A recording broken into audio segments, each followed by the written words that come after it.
The cycle of succession has ended. We're not celebrating, but we're grieving, and now I'm not sure what to do with myself. Heck to do with me. There was a lot to take in, that I thought it was time to present the personal top 5 picks from the show I'm sure some viewers might not have been able to pick up on. Let's jump right into the details. Not in any particular order, returning Lawrence to exact his revenge, even though we're off screen.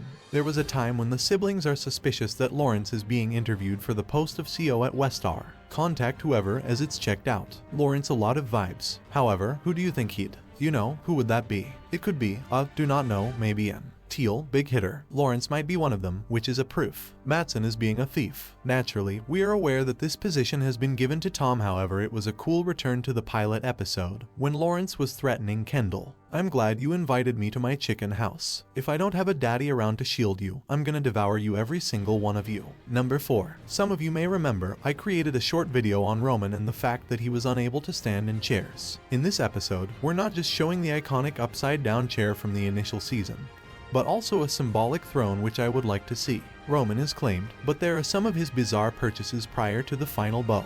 Thirdly, I'm not taking credit for having spotted this. It was something I'd seen on Twitter and several other sites.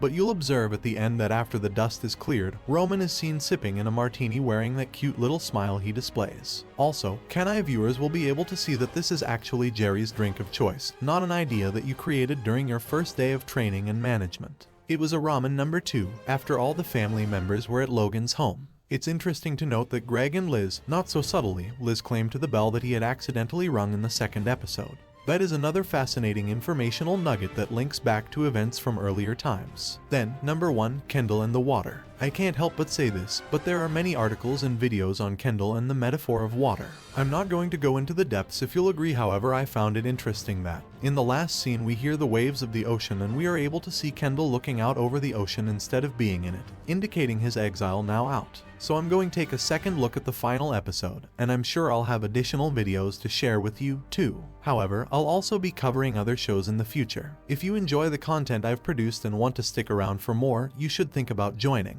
If you're able to leave a comment on the video, too, I'm sure it'll aid to improve the algorithm. Thank you so greatly. Just hit 1,000 subscribers. I am truly grateful. Anyone who stayed for the reruns of content, and, as I said, there's more coming soon. Thank you and goodbye.